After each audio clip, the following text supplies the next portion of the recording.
সালে আমরা 1 KG NPK দিয়ে আমরা গ্রেন পেয়েছিলাম 15 কেজি, আর এখন আমরা 15 কেজি নাইট্রোজেন ফসফেট এবং পটাশিয়াম ফার্টিলাইজার দিয়ে আমরা 1 কেজি গ্রেন পাই, মানে ল অফ ডিমিনিশিং রিটার্নটা কিন্তু আমাদের কাজ করতে শুরু করেছে। এই স্লাইডটা আমাদের খুব important, because if we love our country. এখানে দেখুন ভারতে ভ্যারাইটির কথা বলা আছে 82,700, কিন্তু লেটেস্ট রিপোর্ট আমি জেনেছি সেটা 1 লক্ষের বেশি দেশি ধান রয়েছে কিন্তু।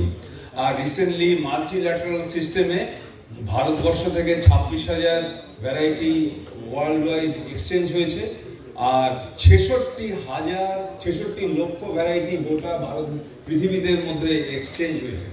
আমাদের এত রকমের ভ্যারাইটি রয়েছে, আমাদের সেইগুলো আমরা কোনো ইভ্যালুয়েশন এখনো পর্যন্ত করে উঠতে পারিনি।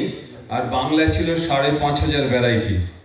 এইটা হচ্ছে agricultural training centre, biodiversity conservation farm, যেখানে আমি বহু বছর কাজ করেছি এবং ধান নিয়ে আমি প্রায় 25 বছর কাজ করছি এখনো পর্যন্ত, রিটায়ারমেন্টের পরেও। এবং এটা হচ্ছে oldest natural farm under West Bengal government. এবং এখানে আমরা কোন রকম অর্গানিক ম্যাটার ব্যবহার করি না, কিন্তু কেমিক্যাল ফার্টিলাইজার তো ব্যবহার তো করিই না। And West Bengal is the largest producer of folk rice in India, and Kalahar. We are producing 400 ton Kalahar in West Bengal and is being exported to other countries. Now, আমি বলছি যে rice based cropping system, মানে ধানের আগে legume লাগাবো, ধানের পরে legume লাগাবো। এটাই যদি আমরা করতে পারি তাহলে কিন্তু আমাদের সয়েল হেলথ আমরা ইমপ্রুভ করতে পারি। আর এখানে আমাদের কেরালা সুন্দরী বহুরূপীর মতো ভ্যারাইটি আছে, যে ভ্যারাইটিগুলো হেক্টরে 6 টন ফলন দেয় উইদাউট এনি কেমিক্যাল ফার্টিলাইজার। এখানে আমাদের অনেক কৃষক বন্ধু আছে, তারা এটা বলতে পারেন, আমি যদি বলি, কারণ I talk on behalf of farmers, I talk on behalf of soil.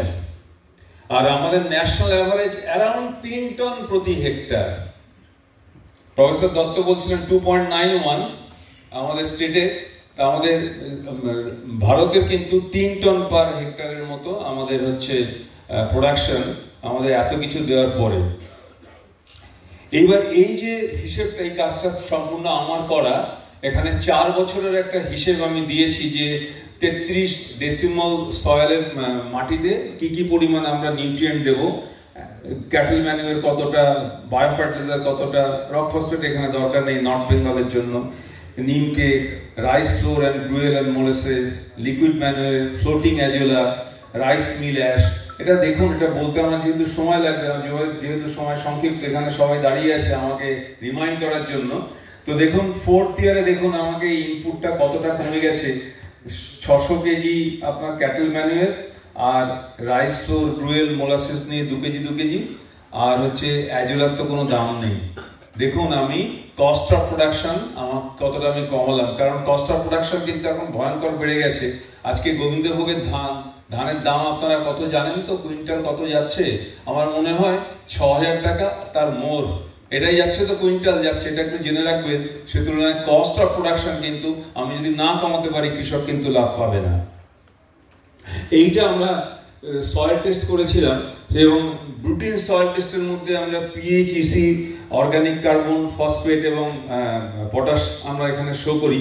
কিন্তু এটা বহু বছর করার পরে আমরা যে কাজটা করেছিলাম ক্যালকাটা ইউনিভার্সিটি এবং বিধানচন্দ্র কৃষি বিশ্ববিদ্যালয়ের সহায়তাতে, যেটা দেখা হয় না যে সয়েলের অর্গানিক ম্যাটার এবং তার সাথে মাটির জীবাণু এবং মাটির ফাঙ্গাস, এইটার পপুলেশনটা কত, এইটা আশ্চর্য হয়ে যাবেন। অর্গানিক সয়েলের ক্ষেত্রে দেখুন একটা ফিগার দেওয়া আছে, 762টা মানে saprozoic nematode per 200 CC of soil, আর যেখানে কেমিক্যালে হচ্ছে 483।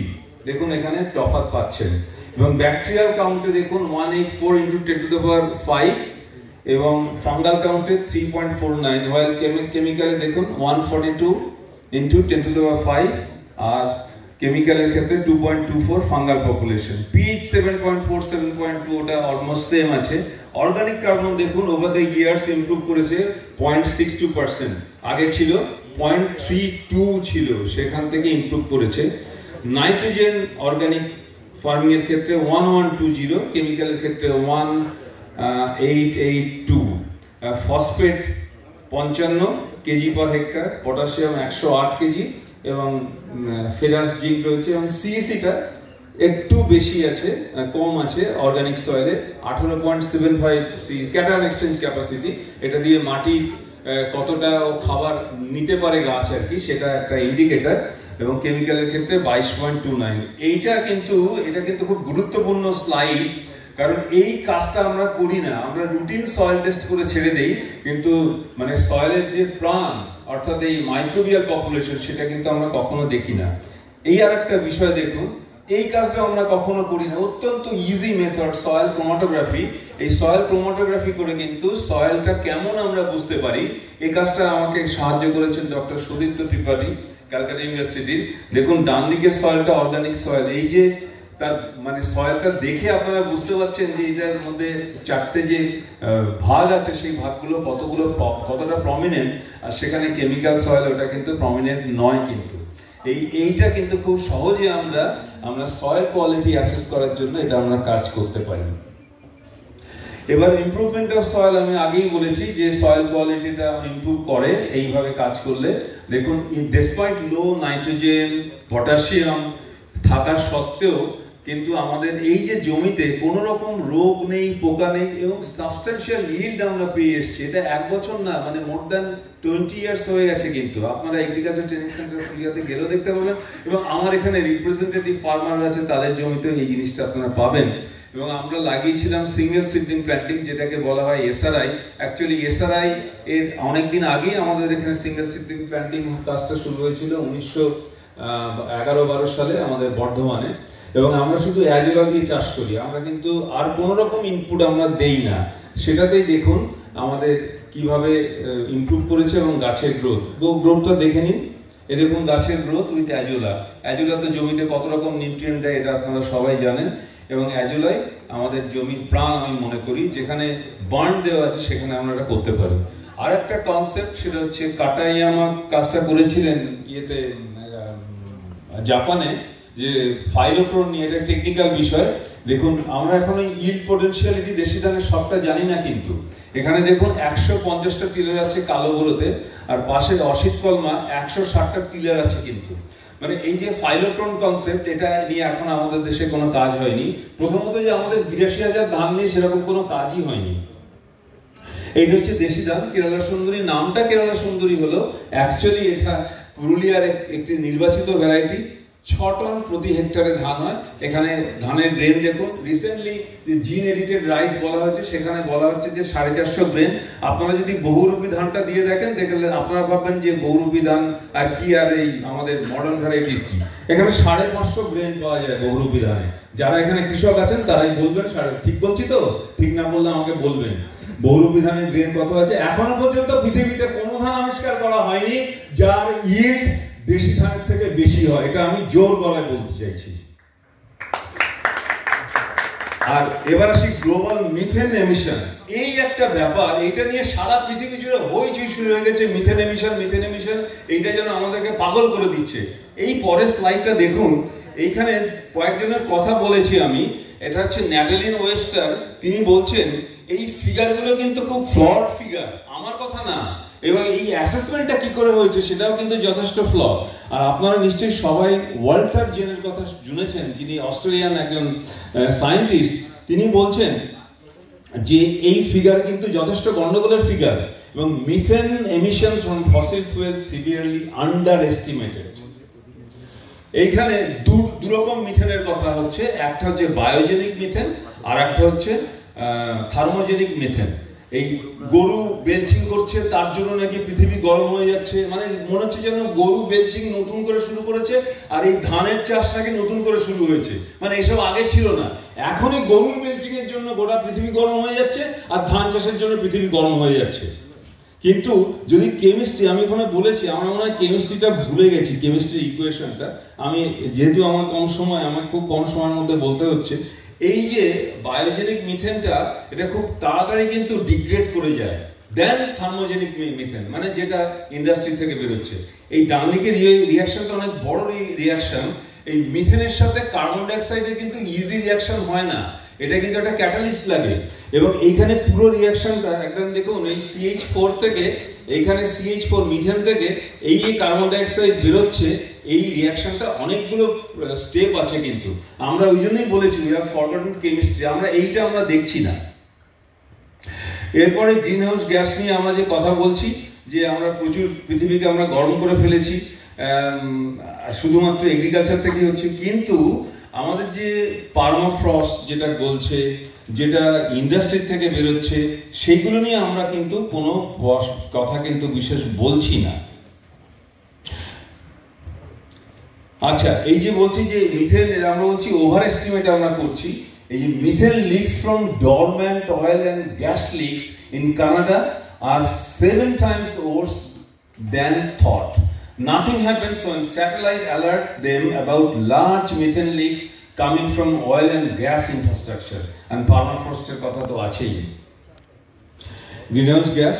To reduce methane, should we stop eating transplanted rice, drain all wetlands, reservoirs, destroy phytoplankton and soil, and stop composting, photosynthesis, carbon cycle, and what not? No, actually we are not going to do that.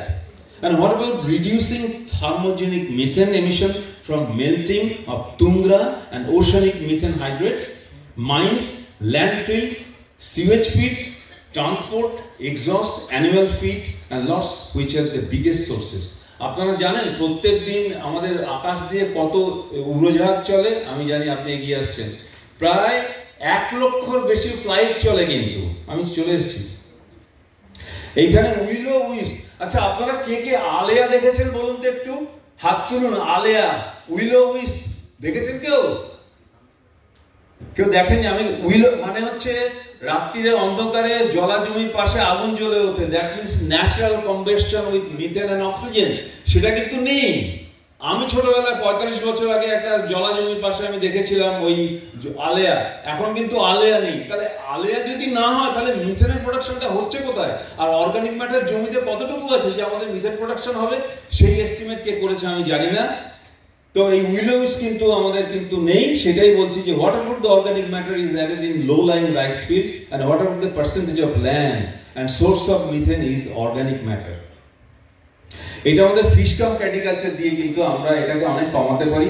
সুন্দরবনে এখনো fish কাম প্যাটিকালচার হয়, কিন্তু modern variety কিন্তু fish কাম প্যাটিকালচার মানে protein সোর্সটা কিন্তু modern ভ্যারাইটিতে আমরা করতে পারছি না। সমস্ত মানে মাছ আমাদের জন্মাতে পারে না, কিন্তু সুন্দরবনে এখনো সেই সোর্স আছে। এবং আপনারা জানেন যে মাছ কিন্তু জলে ন্যাচারালি অক্সিজেন ছাড়ছে, এবং এই অক্সিজেনের পরিবেশে কিন্তু মিথেন ডিগ্রেড হয়ে যায়। এটা খুব ন্যাচারাল একটা ব্যারিয়ার এই ফিশ কাম প্যাটিকালচার। এইটাই কিন্তু পৃথিবীতে সব থেকে ইকোনমিক মানে ইকোনমিক অ্যাক্টিভিটি, এটা ইকোলজিক্যালি এবং ইকোনমিক্যালি আপনারা যদি ক্যালকুলেট করেন জানতে পারবেন যে 1 বিঘে জমি থেকে সব থেকে বেশি লাভ হতে পারে fish come প্যাটিকালচারে। Let us understand Mother Nature and care for our future generation.